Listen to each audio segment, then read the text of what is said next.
Hello à toi, je suis très content de te retrouver ce matin, sois vraiment béni. Ce matin, j'aimerais raconter, alors non pas une histoire, mais deux histoires. Alors rapidement, hein. La première histoire, en fait, c'est la conquête de Jéricho. On le retrouve cette histoire dans la parole de Dieu. C'est quand le peuple de Dieu, en fait, arrive au bout, en fait, de cette période de conquête du territoire, de la terre promise par Dieu. Et ils arrivent, et là, il y a donc Jéricho, le dernier territoire à conquérir. Et là, ils vont envoyer des espions qui vont regarder et inspecter le territoire et ils y trouvent des géants. Et là, les 12 espions, il y en a 10 qui sont terrifiés, pris de peur. Quelle horreur, des géants, on ne va jamais réussir à les battre, etc. Et ils vont battre en retraite. Euh, Quelques années plus tard encore, non, quelques centaines d'années plus tard, on a cette histoire qu'on connaît tous de David et Goliath. On a ce géant, Goliath, qui terrorise en fait, pareil, les soldats de l'armée de Saül, roi d'Israël de l'époque, et il n'y aura que David pour faire face, pour tenir tête à Goliath. Alors, deux histoires qui se ressemblent beaucoup parce que dans les deux histoires, les Israélites vont avoir peur de géants. Et en fait, il se trouve que ces géants sont des géants, sont les mêmes géants en fait. Ce sont des géants de la même civilisation. Ce sont les mêmes géants. Et j'ai creusé un peu. Alors, je te pose la question, est-ce que tu penses savoir quelle taille faisaient ces géants? Tu peux mettre pause sur la vidéo, mettre en commentaire. Ces géants faisaient 3 mètres 60.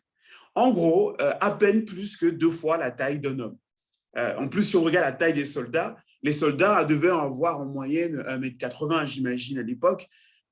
Et puis, donc, les géants faisaient 2 fois la taille moyenne d'un soldat.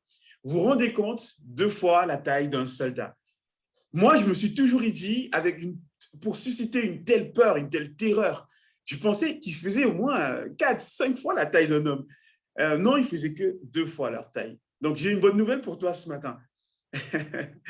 Souvent, nos géants ne sont pas si géants que ça. Souvent, nos montagnes, nos difficultés, que sais-je encore, c'est nous qui les amplifions.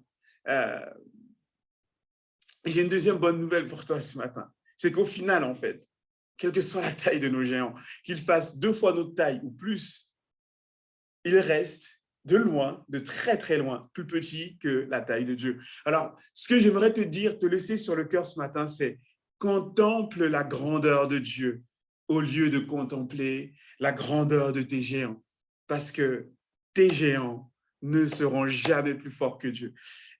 Celui qui est avec nous, nous dit la parole de Dieu, est plus fort que celui qui est dans le monde. Quelles que soient tes contraintes, quelles que soient tes difficultés, quels que soient tes géants, laisse-les tranquilles, parce que celui qui est avec toi est plus fort qu'eux et de très loin. Alors, j'espère que ce matin, ça t'encourage ce que je te dis. Détourne le regard et laisse Dieu agir, parce que lui, non seulement il est plus grand qu'eux, mais il a envie d'être avec toi, de te bénir et de te donner la victoire. Je te dis, sois béni et puis à demain.